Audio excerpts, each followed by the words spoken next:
viaje exploratorio a un mundo que es tremendamente desconocido.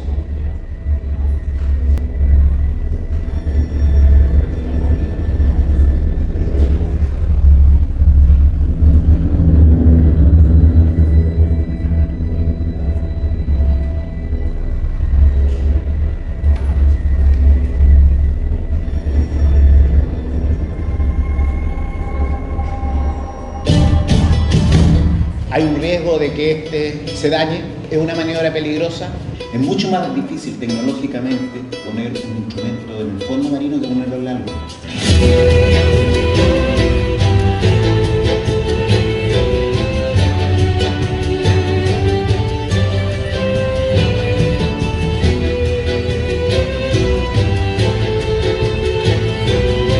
Conocemos quiénes son los habitantes de esta parte del territorio. Es lo que hace esto algo nuevo y algo nuevo.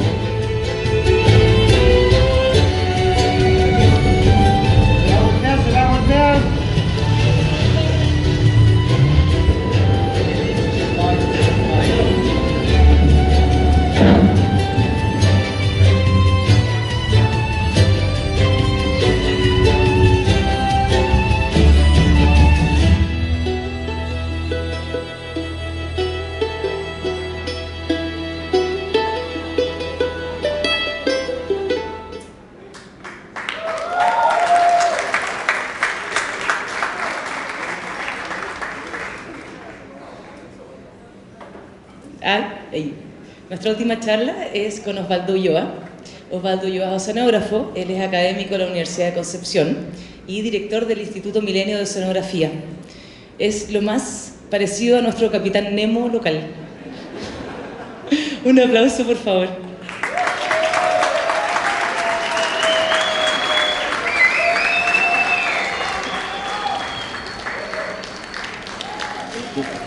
¿Ah? Sí, aquí lo tengo. Bueno, buenas noches. Primero que nada, gracias a los anfitriones aquí, esto es fantástico, sobre todo ver tanta gente joven.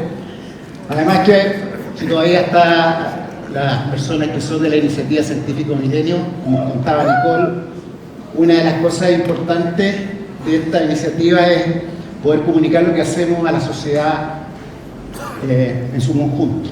Y la verdad es que una de las cosas que es bien especial esta noche, aparte que obviamente está de cumpleaños la iniciativa, es que la audiencia que está aquí, tengo gente de mi familia, mis compañeros de básica que están por allá, compañeros de enseñanza media, y mis compañeros de universidad que están por allá. Así que imagínense lo transversal que es poder contarles de lo que estamos haciendo. Y la verdad es que la vara la dejaron bastante alta quienes hablaron antes de mí, y afortunadamente estamos todos cansados, todos ya con vinito, buenas pizzas, empieza la digestión. Y yo que más que contarles de resultados científicos, hipótesis científicas, les quiero contar qué es lo que significa hacer ciencia y cómo dentro de lo que nosotros hacemos también hay épica, y la pasamos bien, nos angustiamos, sufrimos, y todo tiene una historia. Y lo que les quiero contar un poco es la historia de este trabajo que nació hace el 2013, que nos propusimos explorar el océano profundo frente a Chile, y afortunadamente la iniciativa científica Milenio creyó en nosotros. A los que son científicos aquí, que en gran parte todavía no hemos publicado, no tenemos ningún artículo de la fosa de Atacama. No habíamos publicado nada y no hemos publicado hasta el momento nada de la fosa de Atacama. Sin embargo, igual creyeron en nosotros, igual el Comité Internacional, porque dijeron, bueno, si nadie lo ha hecho y esto se atreven a hacerlo y han demostrado que han hecho otras cosas bien, démosle la oportunidad. Y eso es lo lindo de las oportunidades que se nos presentan a nosotros como científicos. Así que, más que contarles de resultados científicos, por ahí voy a mostrar algunos, pero muy poco, es contarles la historia de cómo se gestó, cómo se hizo esto y por qué. O sea, qué nos llamó la atención y por qué había que hacer esto que hicimos. Entonces, vamos a ir en un viaje exploratorio y digamos para la gente que obviamente no es oceanógrafo, existen alrededor de 30 fosas o trincheras en el océano mundial. La mayoría está en el océano Pacífico y son una pequeña área del planeta, pero bastante significante, y la más profunda está en las Marianas, la fosa de las Marianas frente a la isla de Guam, y nosotros, bueno, frente a Chile tenemos una de las 30 fosas oceánicas que son los lugares más profundos del océano, así es como lo definimos nosotros los oceanógrafos. Ahora, una de las cosas que nosotros no nos damos cuenta, y que incluso personalmente una de las reflexiones que me llevó a esto, fue que yo estudié oceanografía en Canadá, después estuve en Dinamarca, nunca estudié lo que era una fosa oceánica. O sea, dentro de la comunidad oceanográfica, la gente que se dedica a esto es poquísima. Sin embargo, nosotros como chilenos, el hecho de que exista la fosa de Atacama nos condiciona geográficamente como nación. Gracias.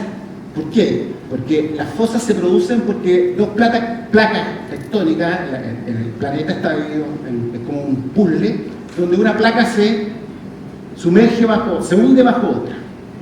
Y ahí es lo que se muestra en la figura. Entonces tenemos la placa de Nazca que se está hundiendo frente a la placa sudamericana, y esto, una cosa forma la cordillera de los Andes. Es decir, si este fenómeno no estuviera ocurriendo, no tendríamos la cordillera de los Andes. O sea, los santellinos no podrían mirar, cuando pueden mirar, no podrían mirar, ¿cierto?, de la cordillera. Lo otro también es que si no existiera este fenómeno, tampoco tendríamos los terremotos que tenemos, ni los tsunamis que tenemos, ni tampoco la cadena de volcanes que tenemos aquí en la cordillera. Es decir, los fenómenos geológicos que hacen que se forman las fosas de Atacama son los mismos fenómenos que forman la cordillera de los Andes, la que hace que tengamos terremotos, lo que tengamos volcanes. O sea, algo súper nuestro, ¿ya? Y sin embargo, nunca nos habíamos preocupado, nunca habíamos decidido que era algo importante de estudiar y algo de explorar y de conocer. Entonces, la motivación nace justamente de un fenómeno del cual, si uno lee la literatura, la fosa de Atacama y esta convergencia aparecen en todos los textos de geofísica del mundo, pero la contribución que han hecho los chilenos es prácticamente cero, o había sido cero. Ya, entonces esa es como la motivación que nos acerca a lo que hacemos a algo que nos identifica a nosotros como chilenos. Ahora, para poner en perspectiva cuando hablamos de qué tan profundo es, ¿cierto? Tenemos, les contaba, la fosa más profunda es la fosa de las Marianas, que está en el Pacífico noroeste, frente a la isla de Guam, y tiene del orden de 11 kilómetros.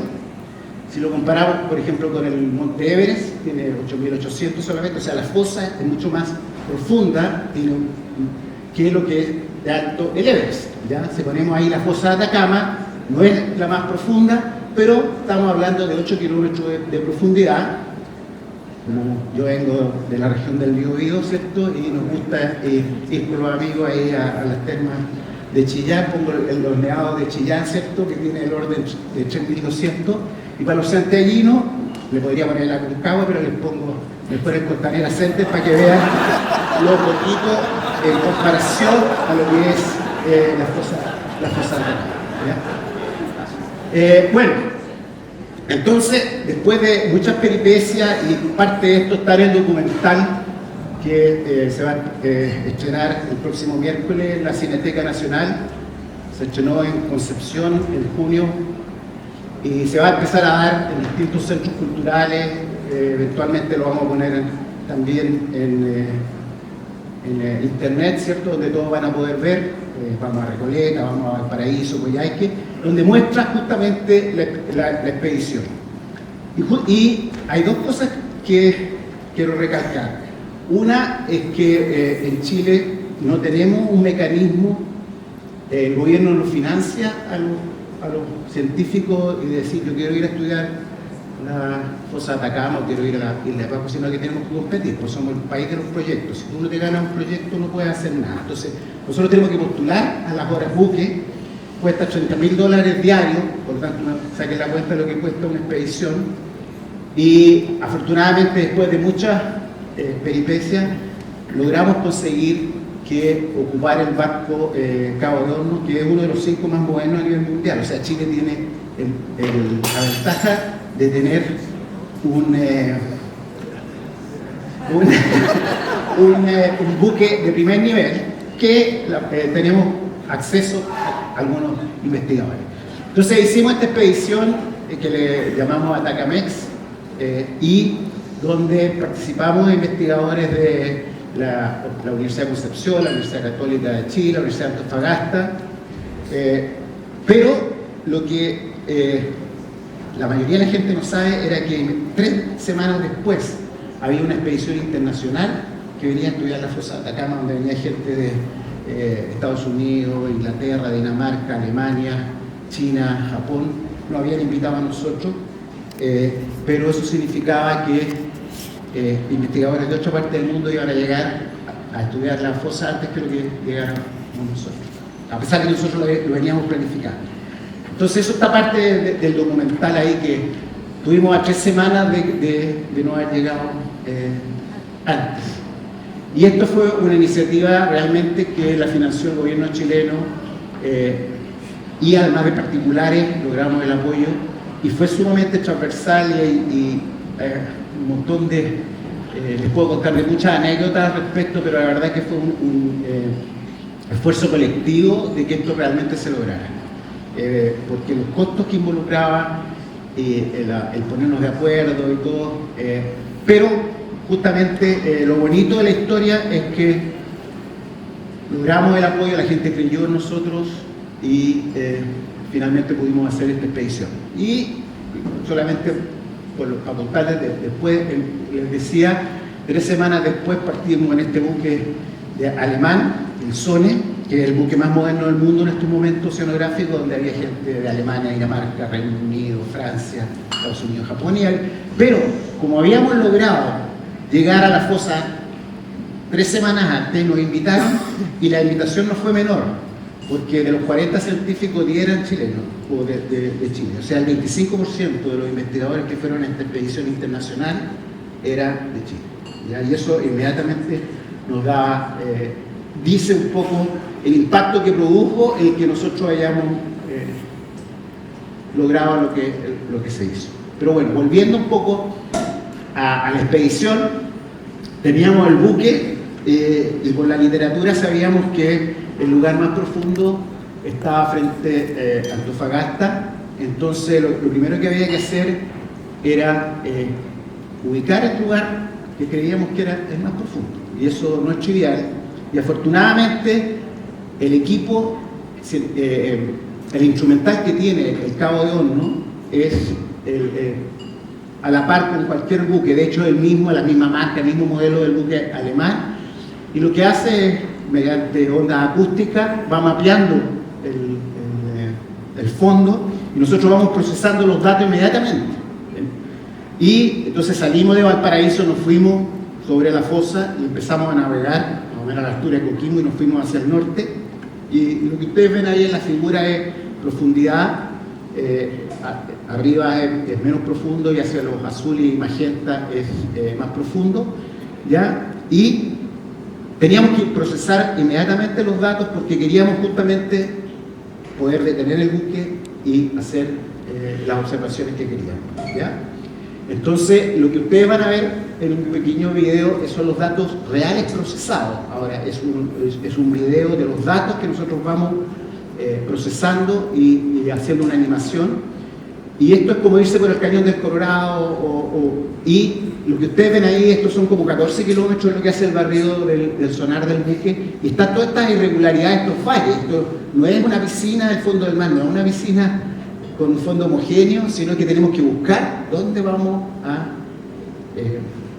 hacer nuestra observación, ¿ya? Y justamente íbamos ahí, nos dormimos, íbamos ahí mirando, viendo qué profundidad nos estaba indicando el buque, hasta que finalmente, ¿cierto?, logramos encontrar estos valles, que es donde decidimos entonces empezar a hacer nuestras observaciones. Entonces, el primer desafío era lograr encontrar el punto que supuestamente era el más profundo de la fosa de Atacama. el desafío más grande obviamente no era solamente encontrarlo, sino que además poder llegar y hacer observaciones ahí abajo con los recursos que contamos como país. Y nosotros no somos Estados Unidos, no somos Francia ni Alemania con los millones, ¿cierto?, de dólares o euros que tienen para equipo, sino que teníamos que ser capaces de usar un equipo que pudiéramos financiar nosotros con los fondos o Milenio más otros fondos que logramos colectar, que fuera compacto, que pudiera ser utilizado desde el buque nuestro. Y bueno, tuvimos la gran suerte, y aquí es donde uno le llama suerte, la gente lo puede llamar de otras maneras, pero finalmente lo que hicimos fue poder entusiasmar a una persona que fue clave en este viaje y en esta iniciativa, que fue al ingeniero Kevin Hardy. Él había trabajado con James Cameron, el director, ¿cierto?, de Avatar, de Titanic, cuando James Cameron bajó a la fosa de la Mariana, construyó un robot, y este ingeniero fue el que le construyó estos vehículos Lander que fueron filmando, que hicieron toda la filmación del robot. Y lo conocimos, tuvimos la suerte de él en California. Él ya estaba jubilado del Instituto Oceanográfico en Scripps, en California, y cuando le contamos de esta iniciativa, él dijo, yo me entusiasmo con esto. Le dijimos, oye, pero lo que pasa es que tenemos estos recursos nomás, no tenemos más dinero. Dijo, no se preocupen, la única condición que les pongo es que me inviten cuando vayan a la expedición, porque yo quiero que mi instrumento, ¿cierto?, sea el primero que llegue allá abajo. Y así fue. Lo trajimos aquí, le dimos harto pisco sour, harto vino, y el vino la pasó espectacular, nos hicimos muy amigos, ¿ya? Y ustedes lo van a ver en el documental. Él juega un papel bien importante. Él tiene su taller en su garacha, es típico esto de la historia, es verdad esto de que los norteamericanos tienen su historia y arman su negocio en el garaje. Bueno, pero teníamos que hacerlo además con materiales nuevos, compactos, un equipo de estos, de los otros colegas que conocimos en el buque alemán, después cuesta del orden de $500,000, de ahí para arriba. Nosotros obviamente no teníamos esos fondos, así que entonces fue un vehículo de océano profundo, que además lo bautizamos arriba del barco, lo bautizamos como Audacia, justamente por lo que estábamos tratando de hacer, y que tenía varias características. Ya no tiene elementos de titanio, que es lo que normalmente se ocupa, pero es carísimo y lo hace muy pesado, sino tiene polímeros nuevos. Además le pusimos una cámara, tuvimos que queríamos filmar abajo, y lo que hace National Geographic y lo que hizo Cameron es que mete estas cámaras fabulosas que se usan para el cine, las mete dentro de una esfera, ¿cierto? Entonces la calidad, el problema no es la cámara, es meterlo dentro de una esfera, que obviamente nosotros no teníamos ningún recurso. Y entonces Kevin conocía a un grupo de jóvenes, como muchos de aquí, que tenían una pequeña empresa que hacía cámaras para deporte de chef, que se tiran cámaras compactas, así, y les dio el desafío, pues, les dijo, yo les pruebo que ustedes se construyen una cámara compacta que pueda bajar 8.000 metros. Lo hicieron. Entonces la cámara que usamos, una cámara pequeña, absolutamente compacta, hecha también en un taller de estos innovadores jóvenes, y así fuimos armando este rompecabezas, este vehículo con tecnología disruptiva, de bajo costo y usando las tecnologías actuales. Y aquí de nuevo esto es una reflexión de cómo las cosas sí se pueden hacer cuando uno tiene un proyecto y puede entusiasmar a las personas correctas y a las personas que realmente se atreven, ¿ya? Entonces, bueno, fue el vehículo ¿Y cómo funciona? De nuevo, nosotros no tenemos la plata de James Cameron, ¿cierto?, para meterle hélices y motores a estas cosas. Funciona con un principio físico muy simple, que es la gravedad. Baja por gravedad, tiene un peso, ¿cierto?, en el fondo, y entonces lo que hacemos es que lo soltamos del buque y empieza a viajar, llega abajo, nosotros lo programamos y lo dejamos 20 horas, 40 horas, lo que ustedes quieran. Y lo único que hace después de las 20 horas o las 40 horas es soltar el peso, y como tiene buoyantez positiva, sube por gravedad, o sea, aquí no hay nada mecánico, sino que solamente usando física newtoniana, muy simple, pero muy efectiva. Lander, que así se llama el término en inglés porque en semejanza a lo que fue los landers que llegaron a la Luna, ¿cierto? Sube y baja por gravedad, pero después hay que ir a buscarlo, que eso es otro problema, o sea, esto sale en cualquier parte, y no es, ahí uno no duerme, pero el problema más grave de esto es que es la presión. Y una de las cosas, para poder hacerlo compacto esto, lo que tradicionalmente hace es que tú pones toda la electrónica en unos cilindros de titanio, que le puedes meter toda la presión que tú quieras, pero era carísimo y muy pesado para lo que queríamos. Entonces, lo que hicimos fue meter toda la electrónica en una esfera de vidrio. Imagínense, aparte de los frágiles, una esfera de como una pulgada. Entonces va toda la electrónica y tú puedes ver toda la electrónica transparente, que por un lado le da la brillantez y por otro lado metes la electrónica adentro. Entonces eso lo hizo sumamente compacto este vehículo. Todo esto está cuando ustedes vean el documental, ¿ya? Volvamos un poco allá para ir viendo.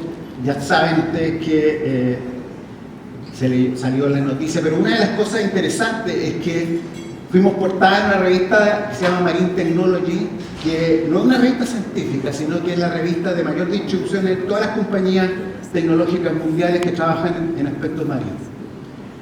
Y aparte, obviamente, de haber llegado al fondo de la fosa de Atacama, lo que destaca el artículo es que lo que se usó fue una tecnología disruptiva. Es decir, que cualquier país hoy día, del nivel económico de Chile o incluso menores, puede hoy día hacer investigación en el océano profundo sin tener que gastarse millones y millones de euros. Y desde ese punto, democratizar la ciencia, o sea, ¿ya? Y eso está en Marine Technology, desde el punto de vista ya un poquito más chauvinista, ya cierto, logramos que llegara a los 8.081, que pone un récord, porque en la literatura hasta el momento eran 8.065, pero eso es nada más que para los superegos de cada uno, y así se ha vendido y la prensa le gusta mucho esos números.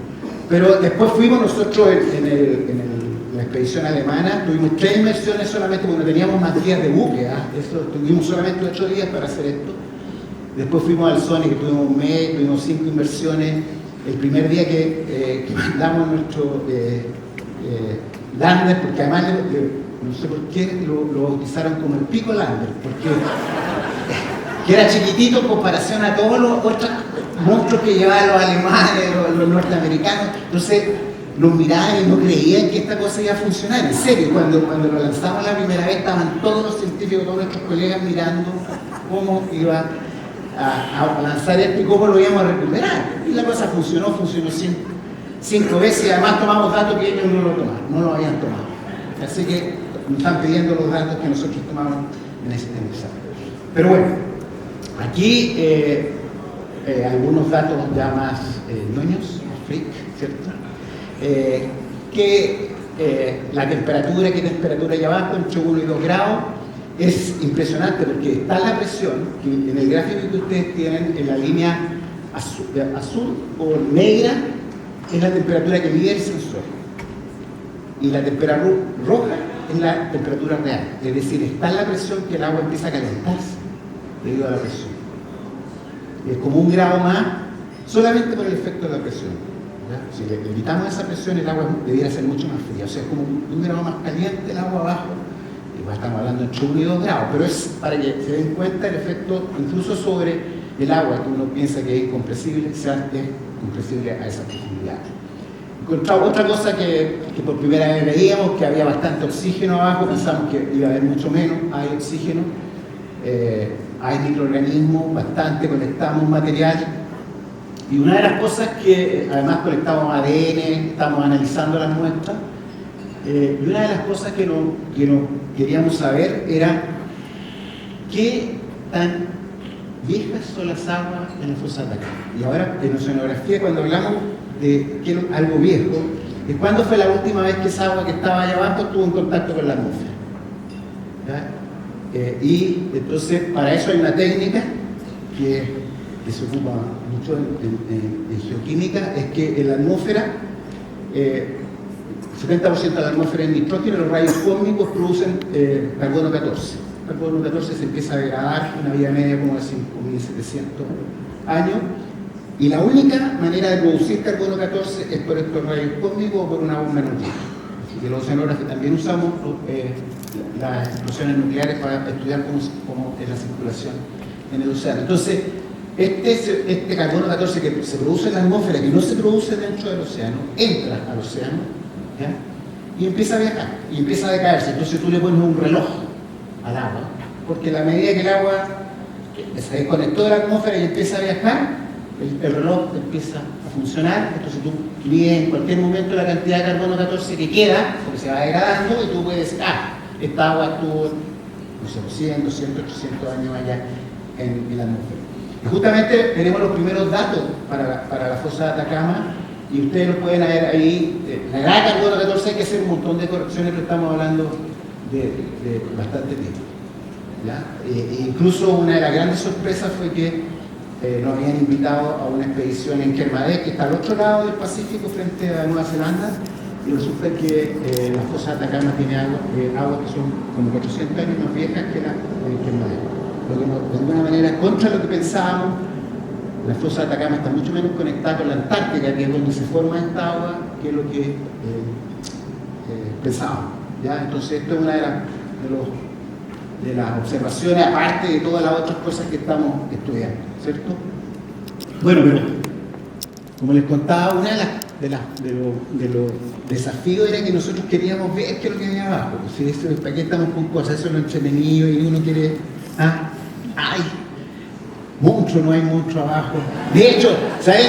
Una anécdota interesante, cuando empezamos a planificar esta expedición, lo primero que hicimos fue googlear fosa de Atacama. Lo primero que salía era una noticia: base de ovnis en el fondo de la fosa de Atacama, en el Mercurio Antofagasta, un día en Antofagasta. Eso era lo primero que salía, porque hay toda una escuela de ovnis, ¿cierto?, que dice que